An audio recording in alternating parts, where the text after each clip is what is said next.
My pleasure to introduce Jim White, who's the Executive Director of the Nonprofit Association of Oregon.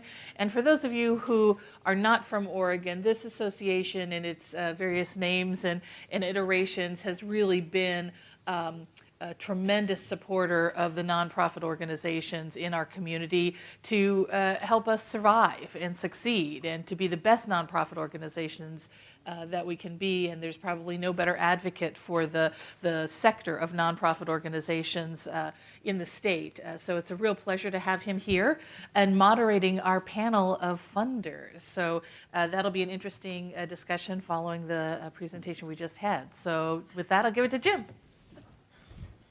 Thanks so much, Mary. I'm going to change this around a little bit, so lift it up a bit here.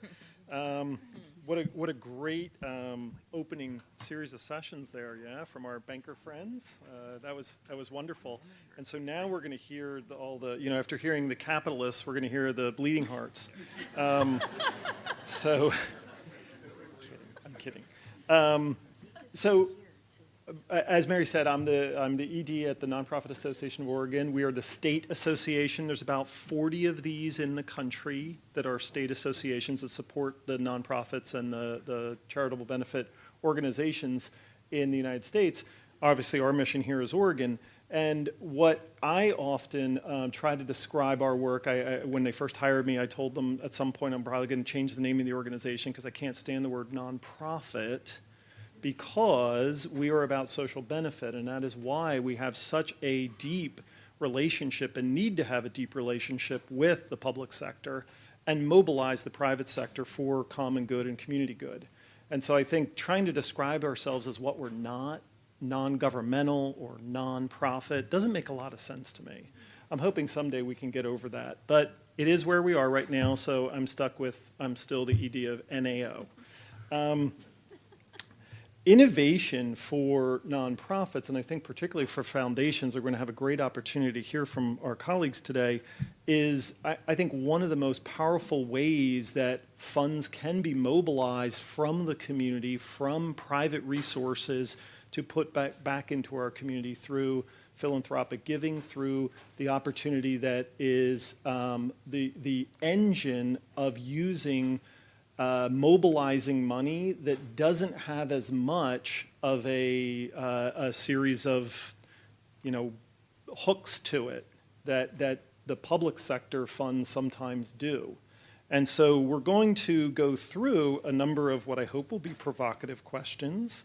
And I've promised our colleagues here that they won't get too bad, but hopefully we'll get to a few. So I'm going to just briefly let you know who's sitting in front of you, and then we're going to have each one of them talk a little bit about their organization and what they're thinking about related to innovation and poverty issues. I also want to just let everyone know that unfortunately Jeanette Pai Espitos could not join us today. She had an emergency, and so that's why we have an extra chair on the end next to Keith. So I'll start down there on the far end with Keith Tallmadge, is the CEO of the United Way of Columbia-Willamette. He's been in that role, I think, about 4 or 5 years now. 4 years and 17 days and 36 hours. And no. Next to Keith is Jennifer Rhodes. She's the president of the Community Foundation of Southwest Washington. Next to Jennifer is Carla Miller, who's the program director for the Northwest Area Foundation. And next to Carla is Candy Solovides, is the senior program director of the Meyer Memorial Trust. So now what I'd like to do is ask each of them to introduce a little bit more about their foundation and the way that they approach and think about innovation for poverty. So why don't we start with Candy, since we... Sure. Well, good morning. Great to be here, and I've heard that you've had some really good conversations to date, so hope that we can be a value add to that, and would love to hear what's on your mind in relation to foundations. So I'm Candy Solovides. I'm Director of Programs with the Meyer Memorial Trust, and I've been with Meyer for about 8 years. As many of you know, Meyer is in the process of really restructuring all of our programs and funding opportunities to be circled around, centered in equity. So that's been a shift that we've been moving toward over a number of years, and have really stepped back to realign our programs to better support and meet that mission. Innovation has been something that we have valued and have tried to bring an entrepreneurial spirit to the way that we fund and interact with the community really since inception. Our founder was an entrepreneur, and I think that that has really provided a cultural touch point for us. The areas that we fund in are affordable housing opportunities, equitable education, a healthy environment, which has an environmental justice lens, and a broader area around building community, and that's a space that many of you would find a place in as we move forward. I wanted to talk about and give you an example of one of the ways that we have approached innovation and how that has played out in our work, and that's been through our affordable housing initiative. We're currently in the second 5 years of that initiative, so we have 7 years behind us now of what is right now a 10-year initiative that may be expanded beyond that. The first 5 years, we worked with the field, really a smaller group of the field, to come up with the strategies that we were going to fund under that initiative and put in around, I believe, $9 million over 5 years into housing. Some great innovations that many of you are familiar with and have benefited from were included in that, including our loan fund that we've done in partnership with other foundations through the Network for Oregon Affordable Housing, and we can continue to support that work. And we've also partnered with CASA of Oregon around their manufactured housing and owner co-op, and some other work around that. When we got at the end of that first 5 years, we decided to kind of take a breath and reflect on whether or not it made sense to continue funding in that area. And the way that we did that was when we looked backwards and said, let's kind of do a look back of what we've done. But let's also think about how we can partner differently with the field in going forward. And so as we got ready to look at that next 5 years, partnered broadly with the field of folks that are directly engaged in affordable housing and have an interest in affordable housing. So again, many folks in the room who may not be directly working that may have been a part of that process. And we actually worked with the field to identify what role our philanthropic dollars could have as a value add to the field and what that might look like, and had a broad process that engaged folks throughout the state, and then actually used a panel of stakeholders from the nonprofit community and from government to help us identify kind of where those pivotal points may be. And those were really all centered around innovation. It was looking back at what has worked well that we had funded in terms of innovation, and where might we be able to provide some flexible dollars into the field around areas that could help inform and change policy, or perhaps leverage places outside of government that have a place in the issue. So you'll see that we've continued to fund in areas like housing preservation. We've continued, the manufactured housing support, but we've also been funding some strategies that allow nonprofits and coalitions to work with government and test some systems alignment innovations. That work is just starting, so we'll see how that plays out. But we've also partnered with organizations that are working with the private market and private landlords around innovations in housing. And then have also worked with policy partners in how can we diversify the voices that are engaged in policy discussions around housing, and help provide support both to government organizations and to nonprofits in testing new models that could inform public policy, testing new coalitions that might be able to influence public policy. So really looking at kind of the big innovation as nested innovations that we're looking back now at every year to say, is this kind of leading to where we want? And if it's not, how should we be working with our partners to shift our thinking going forward? So I'll say that for now. Okay. And we'll look forward to the conversation about that. That's great. Thank you, Candy. Carla? Is that on? Morning, everyone. I'm Carla Miller. I'm Program Director at the Northwest Area Foundation, which is a regional foundation based in St. Paul, Minnesota. And our service area is Oregon, Washington, Idaho, Montana, North Dakota, South Dakota, Minnesota, Iowa. Also known as the Northwest Quadrant of the U.S., hence our name. The mission of the foundation is to support efforts of people and organizations and communities in our 8-state region to reduce poverty and achieve sustainable prosperity. Also in our 8-state footprint are 75 Native nations that we have a strong commitment to. In fact, that 40% of our funding goes to Native-led organizations. Since 2008, our overarching funding strategy has been asset and wealth building. The last couple of years, we've been trying to zoom in and focus our grant making, and recognizing that asset and wealth building is a pretty large a space to be funding in. So we've come up with 4 portfolios where we do funding, and I'll walk you briefly through these 4 portfolios and then talk about where we're seeing some innovation. So I think a lot of that is really going to be my discussion about sort of how we then do the funding. So first talk about what we fund and then how we actually do that, create those initiatives and funding. So our first portfolio is enterprise development, and the work that we're trying to fund in that portfolio is around microenterprise development and social enterprise development, both areas that have long histories, but also are sources, I do believe, of great innovation, especially in rural and reservation communities.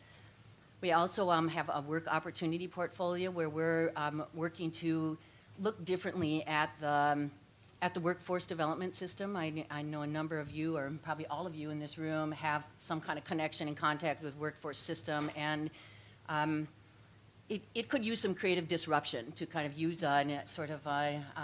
borrow a phrase from business that's about innovation. It's an area that we're doing a lot of work around trying to figure out how to fund career pathways, which is I think one of the really creative ways and innovative ways to look at starting to change that system. One area that we do a lot of support in right now is community development financial institutions. We've heard that the CDFI is brought up a couple of times today, and they're an area where we're providing funding, and in particular a lot of it in Native communities, as it's a great resource in helping to build small businesses, which often are sometimes the only way that people are able to get out of poverty in very rural and isolated places, and they provide consumer loans and business loans to assist low-income community members.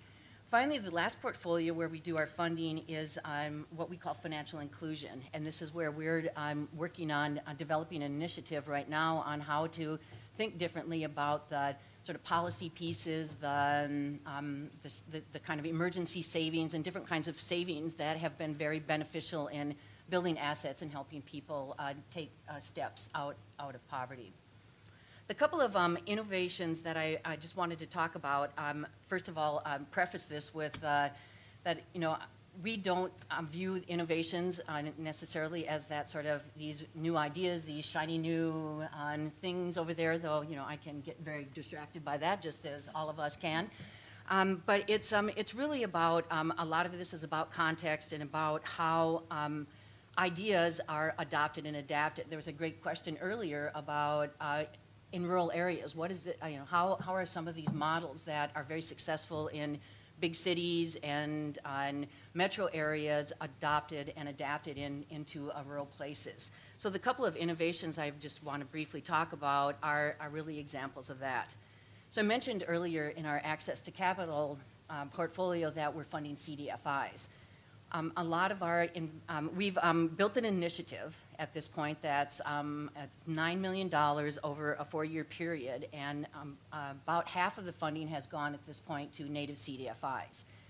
And any of you who have worked in the CDFI world at all or are familiar with them, you might think that's not necessarily that innovative of a structure. It's been around at least in the non-Native communities for, 30-some years, and Native communities for maybe 20. But we really see this as a place where the innovation that's happening is in its application, in its adaptation in these communities. So we're really seeing culturally tailored products coming out of the Native CDFIs, and also roles that they're taking on that I think that you and Community Action will be very familiar with, filling these gaps, especially if you're in rural places or reservation communities, that many times you're the innovator in the community. I shouldn't say many times, always you're the innovator in the community. And the ones that are trying to fill these gaps and look at new ways that may not be new ways to other people, but new ways, at least to your community, on addressing poverty issues. The other area where we've made a commitment to funding is in social enterprise. And we've done a $10 million over 5-year initiative that we're about, roughly speaking, about half or maybe 3/4 of the way through as far as the funding is concerned.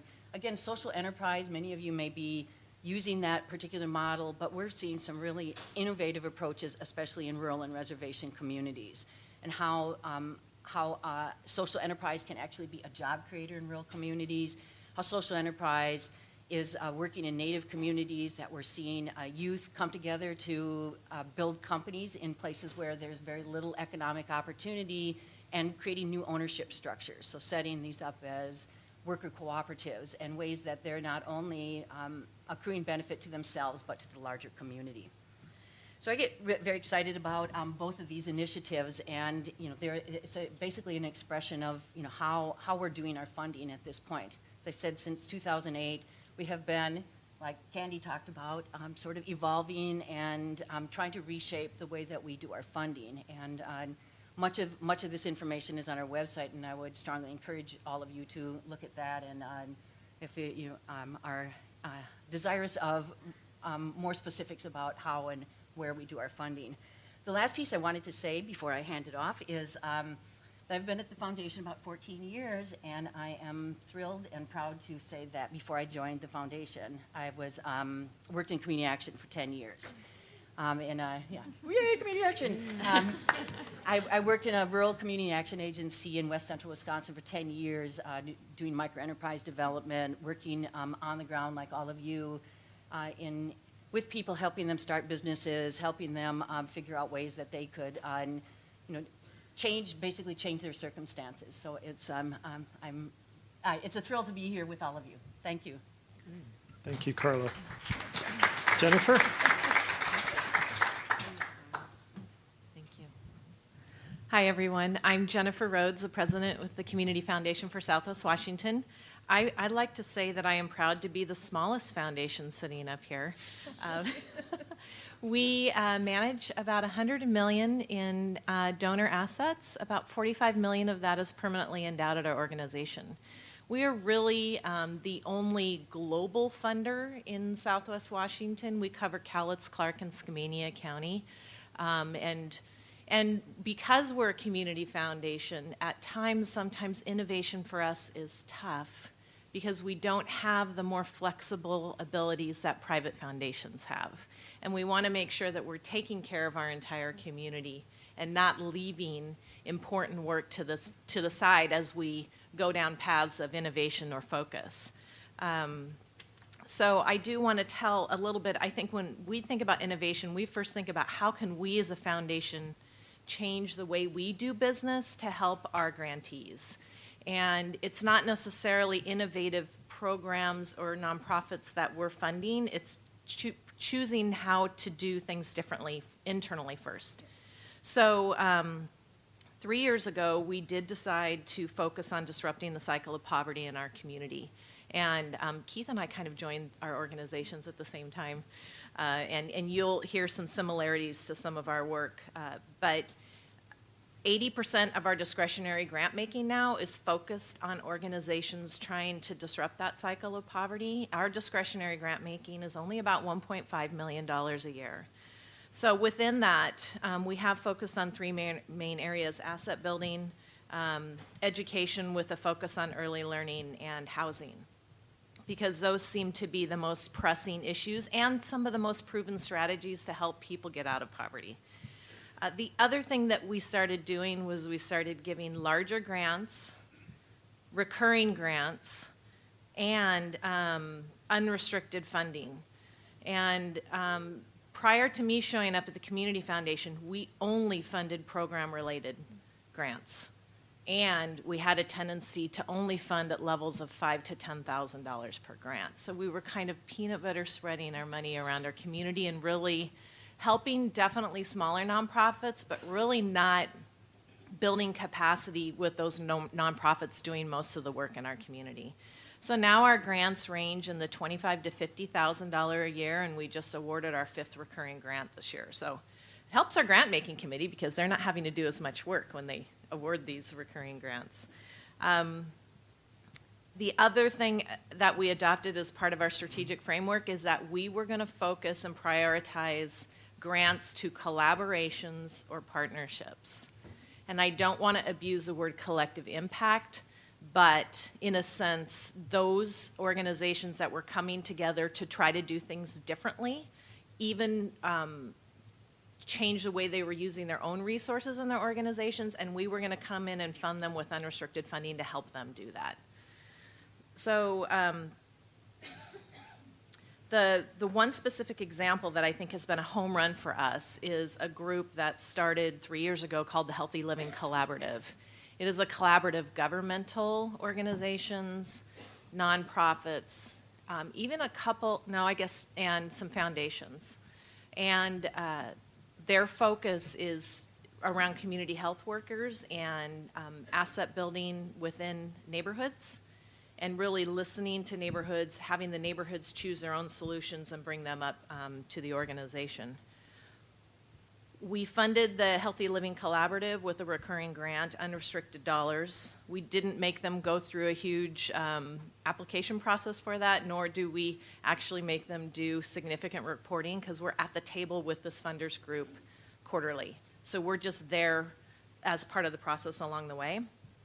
Out of that, we just approved a second funding. They are looking at how they're going to measure their impact. And so yesterday when we had all of that conversation around technology and what's happening and trying to gather all these different data sources so we can start measuring our impact, they are doing the same thing with a group called Providence Core. And it is really looking at taking our health data in the state of Washington, and then for our community, getting information from the Clark County Sheriff's Office, the Vancouver Housing Authority, Council for the Homeless, Vancouver Public Schools, and taking all of that and start to see, okay, if we move this dial over here, how is that impacting people with the other parts in their life, whether it's their housing or their health. So we're excited about that project. It's interesting that it's paralleling a couple of other projects like what you guys are doing with your community action partnerships and also at the federal level. The last thing we did was with those same organizations that are in the Healthy Living Collaborative, we offered the ability for them to work with a consultant for 9 months on how, and we paid for 80% of this, we had them invest part of it, how they can take a program and measure its impact and then communicate that to their supporters. So we're trying to build the capacity within their organization and how they're going to continue those programs and their work with HLC. So that's all I have to say right now. Thank you, Jennifer. Yeah. Keith? Great. So my name is Keith Tallmadge, and I am very proudly the CEO at United Way locally. And as Jim said, I've been with the organization for 4 years, and when I took the helm at United Way, I stepped into an organization with a good history, 100 years of working in community, a great brand, but if we're being honest, at least in this community, an organization that had become kind of the lumbering giant. I mean, it is quintessentially an organization whose DNA was forged in the 20th century, back when kind of paternalistic CEOs wanted to do good for charity, and back then we were the way that philanthropy got activated, and it played an important role in the 20th century. I think we raised a bunch of money and we gave it away in fairly transactional ways, but in a way I think that built the capacity of the social sector. That was all well and good, but what I found very quickly as I talked to our community partners, our donors, our CEOs, our nonprofit CEOs, and fellow funders, there was a real thirst to see United Way show up differently, to see us make the pivot to modern relevancy and impact. So in a way, that's really what drew me to the organization, less about kind of what the organization had been doing, but the opportunity we held to play a different role, to set a different table in the community. So in a sense, our biggest innovation is trying to make that pivot from very 20th century transactional organization to very collaborative 21st century community problem solver. The way we've tried to do that certainly is holistically. We've had to revisit our entire value proposition, kind of on both sides of our house, certainly on the way we raise resources and mobilize people. Corporations have sophisticated social responsibility agendas. Donors want a breadth of opportunities, not only in how they give, but how they stay connected to their giving, how they volunteer, how they learn and think about the community. So we've really had to be much more of a thought leader in that space and a partner, and less about just pushing the United Way agenda on our partners, which I think is the right play for the modern United Way. But I think our biggest excitement is how we think about our work in the community. And like all these organizations, you know, the first thing we wanted to do was be a data-driven organization. And we looked at the data, and it was clear. Nearly half of the kids in the metro region are growing up in poverty or on the financial margins. And that was staggering for me. I'd been in the social sector 20 years. I taught in South Central LA, East Oakland, like, you know, where real poverty is. And that stopped us in our tracks. And so we decided the first innovation was we're going to get in this game for the long term. And as a board and an organization, we made a 10-year commitment to focus on breaking the cycle of childhood poverty in our region. The other thing we did, again, because the data doesn't lie, there are savage inequalities in our community, in our region, in our state. Kids and families of color fare consistently worse educationally, economically, and from a health perspective than their white peers. And so we put racial equity at the center of our work. We said, look, it's not just about poverty, it's about addressing the disparities that kids and families face every day in our community. So we made that 10-year commitment. And then we were really interested in, you know, thinking about how do we go beyond transactional grant making, because the truth is, when we looked at kind of our work in the mirror, I mean, we had raised a bunch of money over the years. United Way is the world's greatest fundraiser, $5 billion a year. And we were giving it away to organizations we knew were great. I mean, they were doing good work. We could look at our partners, SEI, NEA, Metropolitan Family Services. We could look at the 200 kids they were serving or the 400 families, and we knew they were moving the needle. And yet, at a regional level, when we looked at the data on virtually every indicator that matters, we are losing ground. We are leaving a generation of kids and families behind. So for us, we had to be honest that as good as it felt to invest those grants in those organizations, the ways we're working simply aren't working. We are still delivering solutions for the Oregon we've been, not the Oregon we are becoming. So we said we still want to work with the best nonprofits in the region. And we did an extensive process to vet and validate the best youth, family, and community organizations. We said we want to see a demonstrated track record of your ability to get educational, economic, and health outcomes. And then when we picked our team, which of course is hard, but we picked a team of about 70 partner organizations. And what we said is we're going to give you unrestricted operating support, anywhere between $50,000 to $150,000 a year, because we believe we've got to build your capacity to continue to deliver frontline services for kids and families. We want to put gas in your tanks, and like these partners, we want to make that more turnkey. In a state of 22,000 nonprofits, we're saying you're the A-team. We trust your ability. We're going to measure some incremental progress each year, but really we want you to keep doing the work. What we are buying then is your participation in a collaborative, a cohort.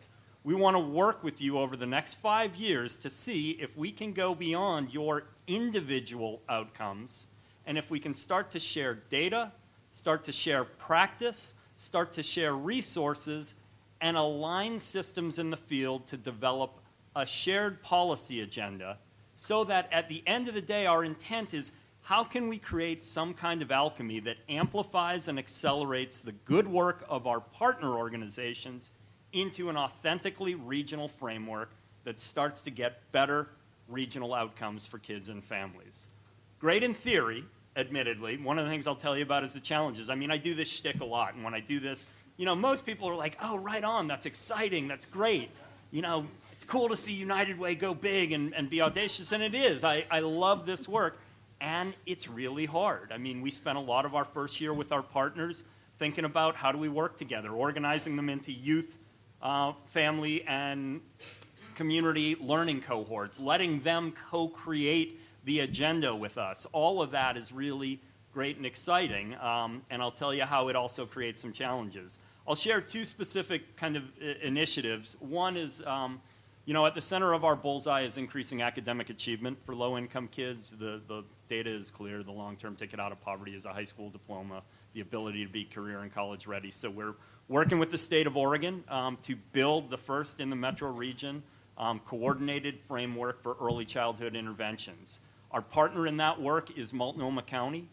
So we're working very closely as a public-private partnership to, for the first time ever, coordinate both the academic, social, and health interventions that kids 0 to 5 need to get them to kindergarten ready to learn. And we know that'll pay dividends all down the pipeline. The big innovation I think we're excited about, though, is a 5-year partnership for us focused on racial disparity. We're all working hard. We all know the data around equity. And at the end of the day, though, the truth is we feel like we're all guessing about how we address racial disparity in the community. So part of our intention was we picked a cohort of the best culturally specific and responsive partners in the community. They said, we want to work with you, United Way, for 5 years. We committed almost $4 million to this initiative, and we're proud to have been able to leverage that over 2 times per every dollar we commit. What we're doing is working hard to identify and validate the important role culturally specific organizations play in getting outsized outcomes for kids and families of color, empirically validate the kind of interventions that do move the needle and don't move the needle with communities of color, and then ultimately think about how do we bring that to scale, that research, that learning, that validated practice, so that mainstream organizations and dominant culture systems who are serving hundreds of thousands of these communities, often with pretty poor outcomes, can elevate their capacity and effectiveness. We're excited about the opportunity it holds to share validated research with fellow funders, with practitioners and policymakers. And again, our friends in Multnomah County have seen that as an opportunity. They've made a significant investment as we build this sort of learning laboratory with these partners. Multnomah County has invested to allow us to launch 2 high school graduation initiatives in East County, I think the most ambitious in the state, focused on 800 kids of color. We're playing the backbone role to coordinate the nonprofit partners, the school district, and the county resources to see if through a coordinated system of interventions, we can both change school climate to make it more welcoming and inclusive, and ultimately get the better academic outcomes and high school graduation rates for those 800 kids. Our role is to evaluate and validate and then share that across the region so that we can all learn and get better moving forward. Great, thank you. I always enjoy watching Keith bounce his Tony Robbins with his Woody Allen, you know. Well, and notice I didn't tell you the challenges, so that's a Well, that's what we're going to come to. Yes. Doing it all right. So, you're all great spokespeople for all the great things that you do. So, what have been the challenges? I mean, this is, and I'll let you go later, Keith, because I know you'll have a lot to say. But where is the challenge in you have the opportunity to take these private resources, whether they're publicly raised or not. I realize, Jennifer, you're a little bit different. But you have this opportunity to take these resources from private individuals or from a trust and mobilize them for, you know, speedier change, let's say. So what is the challenge that you have in working with, and nobody throw any tomatoes, but what can be bureaucratic systems within government or, you know, at varying levels? Anybody want to? I'll let you popcorn this. I Okay, so we didn't work with our governmental partners until about 3 years ago. So full disclosure, That- we weren't even sitting at the table with them. So right now, because we're so new in building those relationships, it's actually going well for us.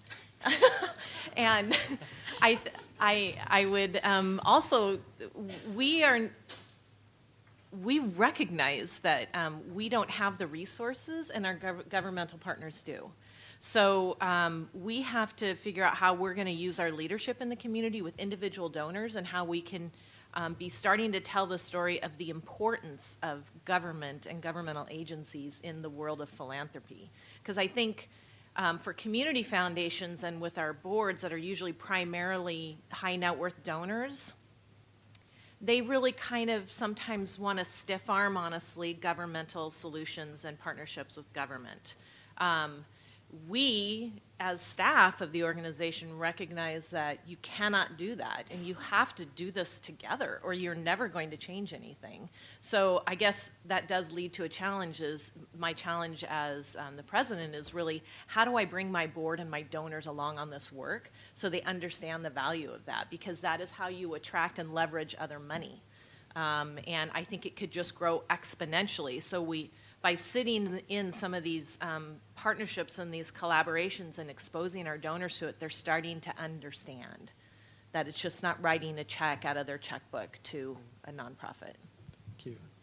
Candy or Carla, do you want to add to that at all?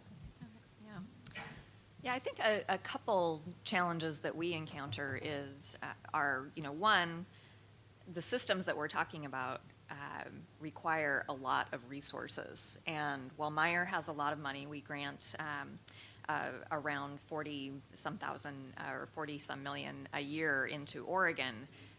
That's not enough to really completely shift and solve the affordable housing issue. It's not enough to change the education system, going forward. So the challenge and question for us is, where can we put those dollars to help move the system, which is slow, which is complicated, and how can we best do that to really lead to longer-term sustainable change? So it's not just us funding something for some short period of time in some specific area or community that doesn't really have any long-lasting impact. So say that's one challenge. And then to me, one of the other really big challenges is, there's this hunger for a solution. And as we all know, the problems that we're talking about are connected, they're complex, they're multifaceted, and there's so much changing in the external environment that we can't say, here's the one solution and the silver bullet, and Meyer's going to fund this. So how can we take that complexity and figure out how we can move forward and look at the iterations that are happening and try to spark innovation and spark conversations and support community voice in those decisions, and be patient while we have urgency. So it's kind of balancing all of those tensions. It's complexity. Yeah. Carla, do you want to add something? Sure. This is still on, isn't it? Yes. Okay. So a couple of areas I think that we've had some real success in partnering with government. Actually, it's been in Portland. We had funded the Portland Development Commission. I think it was beginning in about 2003, 2004, and had a relationship. I'm sure it was close to 8 years. And what we were doing was funding microenterprise development and work opportunity and workforce development along with the Portland Development Commission. And actually it had started out as the Bureau of Housing and Community Development. And that was a great relationship. And but I think that what was key to the success with that was really the people. The leadership in the Bureau and at that and then ultimately at the Development Commission. I often don't see those partnerships working out quite as well in other places. One of the successes we also did have with the model that the Portland Development Commission was using was that we were instrumental in helping to transfer that model to a small city in Minnesota, to Duluth, who had similar success. So that, it was a great innovation to be part of and to kind of see really how it played out in a larger city and then on quite a bit smaller city. Right now, we're in the process of, and have had, so we've always had a pretty good relationship with USDA, Rural Development, and right now we're having conversations with them regarding the Uplift America Fund, which, I probably what I would just put out there are the couple of challenges. One of them, it's a hurry up and wait kind of a challenge. I see a USDA over there kind of going, yes, I get it. But it's like, we got to get this done right now, and it's a big urgency, and then yet it's very difficult to kind of really figure out exactly what they're asking funders to do, what they're asking others to do. So, and I think that's just always a situation when you're working with governmental and especially at the federal level with the entities that there's again a leader that's got a really great idea, and sometimes it's just really hard to kind of figure out how we're going to move this forward, what role or node, I got to say node, what node role do we play as a foundation in this whole bigger picture of some really great, in this case I think it's going to be a lot of innovation. It's going to bring a lot of capital into Native communities, into the colonias, into Appalachia, but it's just like, are we going to get there? But that's often the reality of what we all faced as funders, as service providers. It's nothing ever goes as fast as I want it to. Yeah. Keith, go ahead. What are your challenges?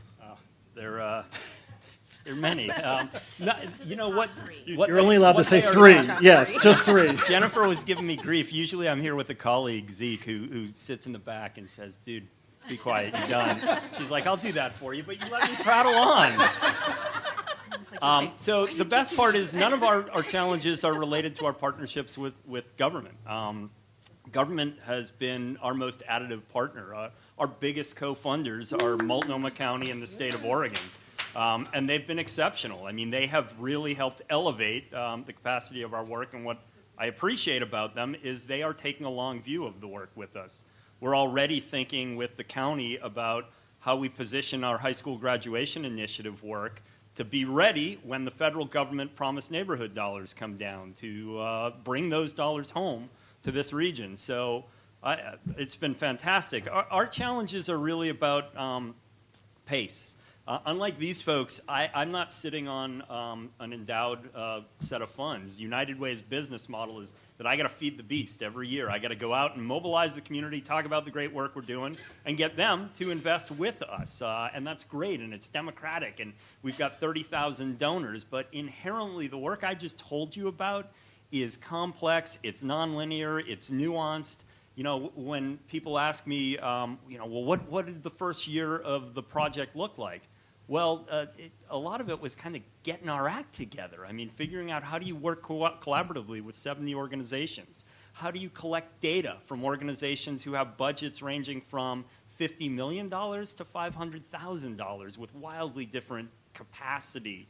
How do you focus on a set of initiatives? All of that took time and organization, and articulating that complexity, how do we braid interventions? I say what we want to do as we focus on academic achievement is braid our stable family interventions, stable housing, asset and economic development, and access to medical, dental, and mental health care, so that as we focus on the kids, we send them home to families with the right foundation. Great in theory, hard in practice, and we're trying to figure all that out.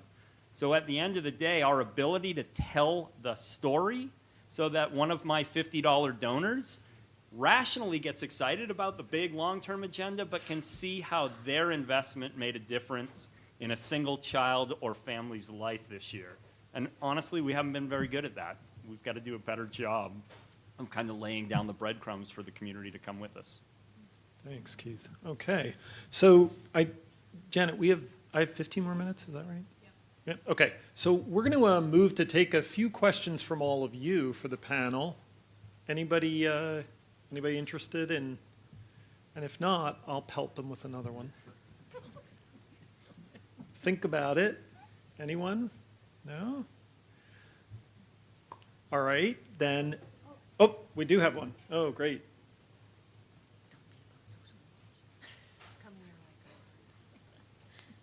Oh, Claire, go ahead. Hi. Again. Hi. So I'm Claire Siegman with Oregon Housing and Community Services, and I can't help but want to ask about the thoughts on the social impact bond presentation and whatnot, and what sort of risk and role you all might be willing to play if we decide as a community to pursue any of that more intensely. So I know at least two of our panelists weren't able to be here this morning to see it, so I'll just recap very quickly in case you didn't know the social impact bonds. So we had two great colleagues from the Federal Reserve, David and Ian, talk this morning about the opportunity to leverage private money through these pay-for-performance bonds or social impact bonds. Are you all familiar with these generally? Okay, good. All right, great. Don't have to recap it. So what do you think? You're all going to put money in so it can go back to Goldman Sachs? No, we want to be the Goldman That's how Sachs it works, for our right? community. Okay, okay. So interesting enough, before I joined the Community Foundation, I was in the private sector in the wealth management space. I was the director of wealth management over 4 states, managed trust, private banking, brokerage. So the idea of private investment in social issues seemed like a natural place for me because of my professional background. So one of the first questions I started asking my board is, we sit on $45 to $50 million of endowed assets. What could we be doing with that money in investing in? We could create our own social impact bonds. We could be lending that money out at lower rates of return as long as it penciled within our endowment investment portfolio return and risk profile. And I actually think it is a natural place for community foundations to do some of this work that have the resources to do it. We're kind of on the fringe of being big enough. So as we grow, I can see this will be a really important piece to our future. And even doing things like what Meyer has done in the past and providing bridge financing for capital projects.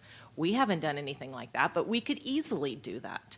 So social impact bonds or other ways of getting larger monies and utilizing the resources that we already have, it is definitely, we're talking about it, and I think it could happen in the next 1 to 2 years for the Community Foundation. Okay. Carla or Candy? Carla, you go ahead and then. So I was sitting at the table with Jim, and I said, don't ask this question. Thank you, Claire. Claire's on my board, so she planned it, yeah. So anyway, so we actually had quite a really good conversation at our table, and probably the two areas the two things that I would just say, and so I'm going to do my best not to express my opinion about social impact bonds because maybe I'll just say I'm. Express it.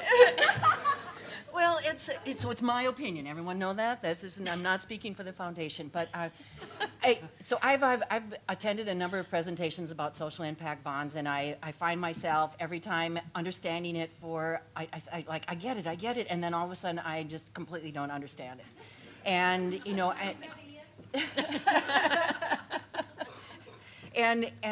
so I think it's the two areas that keep me scratching my head is just really these questions of risk and reward and who is ultimately bearing the cost or the brunt of failure.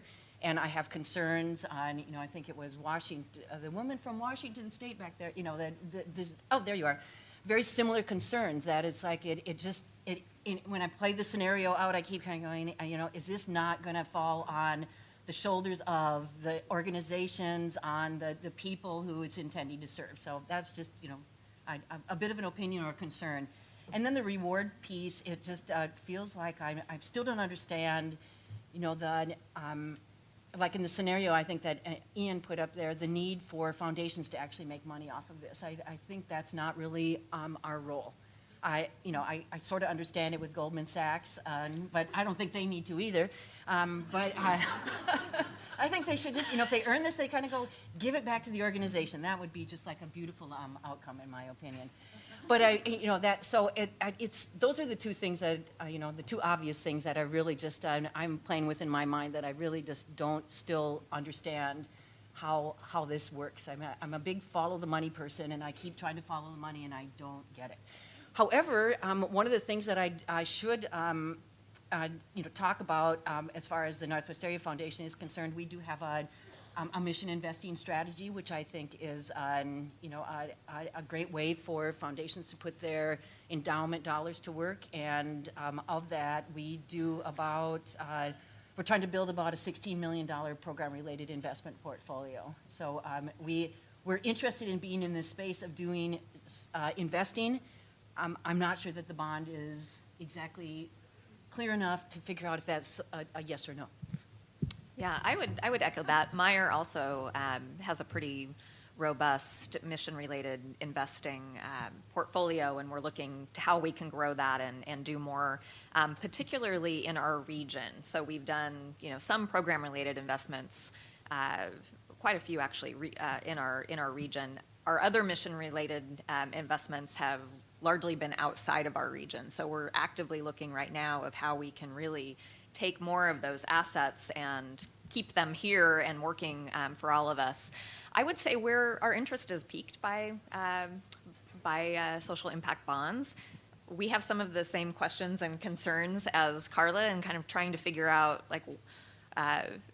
really what the potential is, what's the impact if things do not go well, and on whom.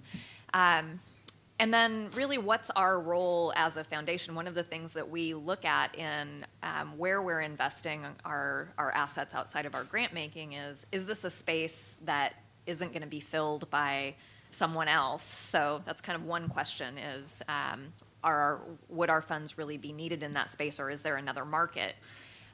But we're also, through our affordable housing initiative that I talked about, funding a couple programs that are doing some feasibility and exploration around pay for performance and how that might be a tool in marrying some systems around early education and housing. And so I'm curious to see how that plays out, and hopefully will inform both our partners and ourselves in what that might look like going forward. Keith, I'll be do you brief. want to? We're looking at it.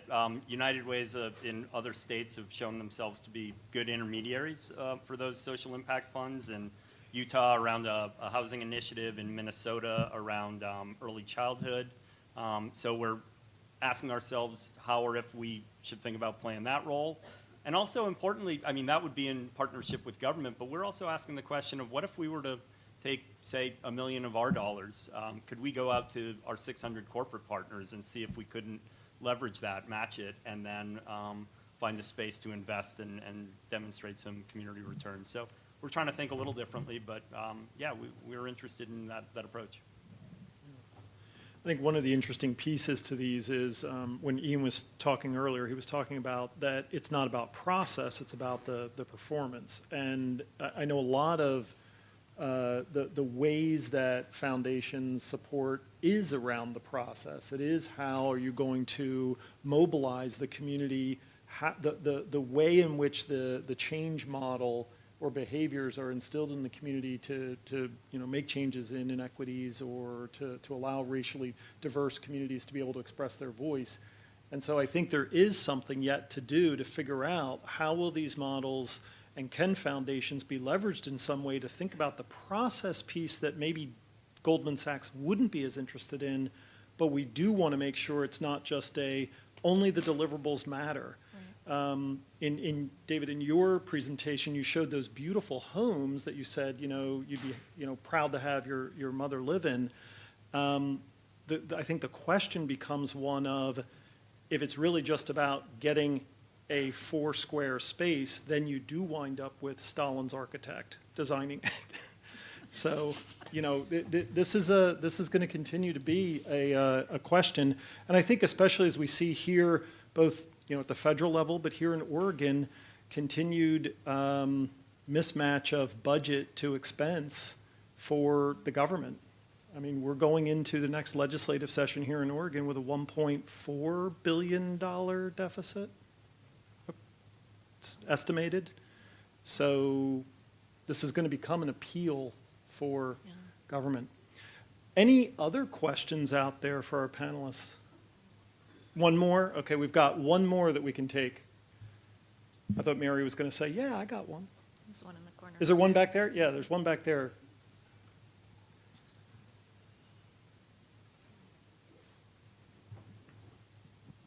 I'm Carla Miller with the state of Oregon.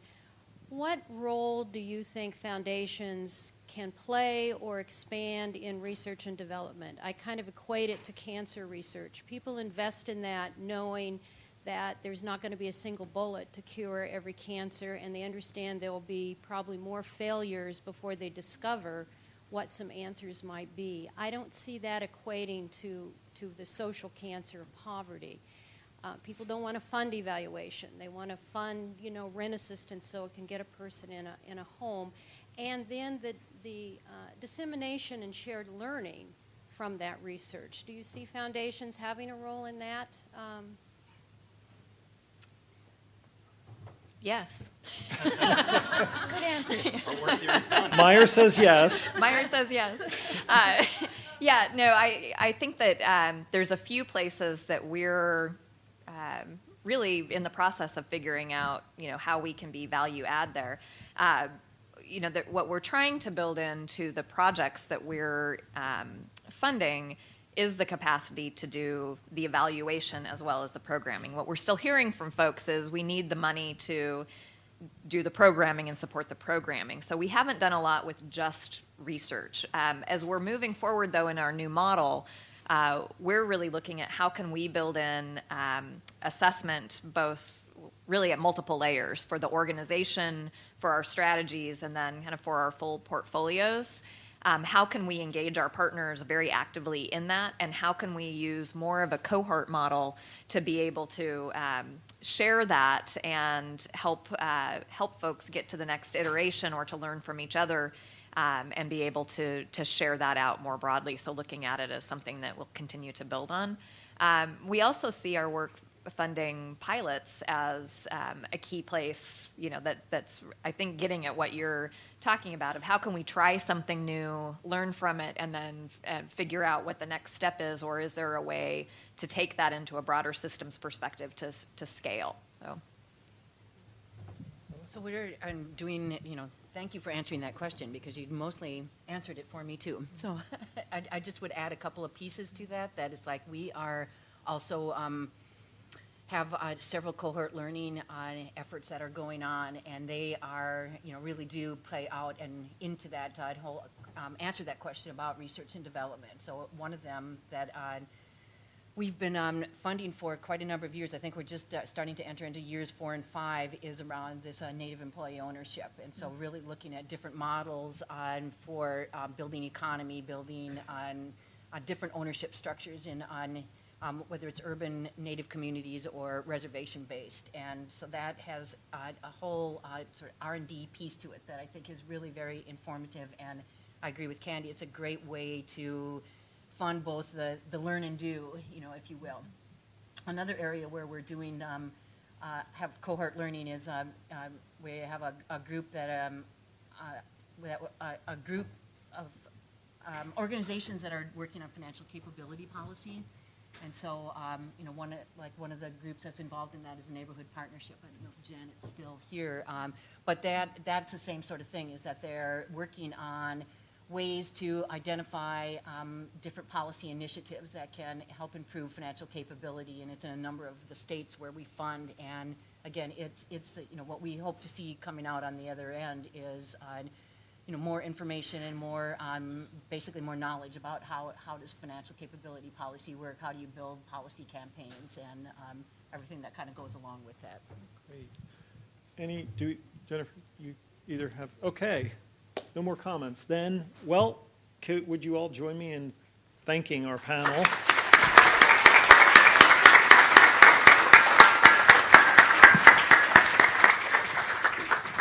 Really appreciate the opportunity to talk about this, and I think it's going to